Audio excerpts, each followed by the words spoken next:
Hi, today we're going to be doing the noradrenergic connections. So we're going to spell that out. Noradrenergic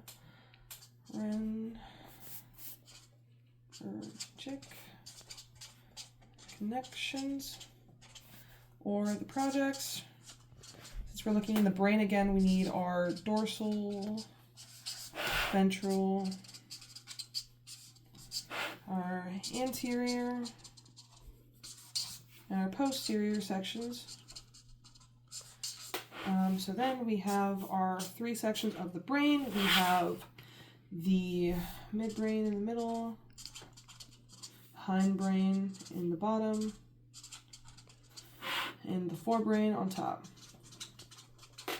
So starting from bottom, going up, we have the myencephalon. Then we have the metacephalon. Then we have the tegmentum, which is on the floor. Then we have the tectum, which is our roof. Then we have the diencephalon, and then the telencephalon. So down here at the bottom, we have our fun little like V shape going downwards into a circle. So we have the spinal cord. Right here, we have the foramen magnum. Then we have the medulla. And then I'll put little dots here so you can like separate what we're seeing. Then we have the pons, which is in the metacephalon.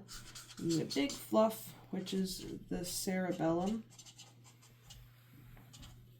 So it's here, and then up here we have our fourth ventricle.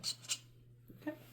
So what we're talking about is where kind of norepinephrine kind of comes from and is dispersed throughout the brain. And so the noradrenergic connections kind of do that.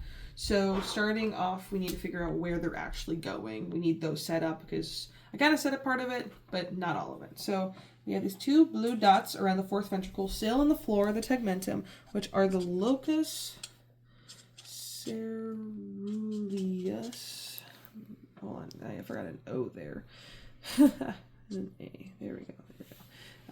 That's what both of them are. So they're both around, and then we move upward into the diencephalon, which is the forebrain. So first we have our two thalamus,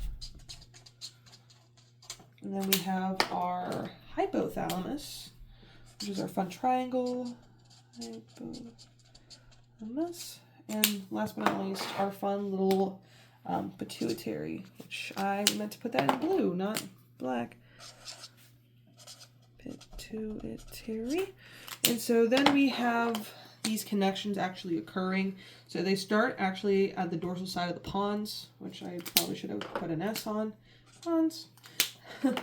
And so they start at the dorsal side of the pons and move up. So they hit our locus ceruleus, and they continue upward into the thalamus, and then the hypothalamus, and then they just keep going up to the central cortex and the temporal lobes, and then they just go into the cerebellum and straight down, and releasing that norepinephrine throughout the noradrenergic connections.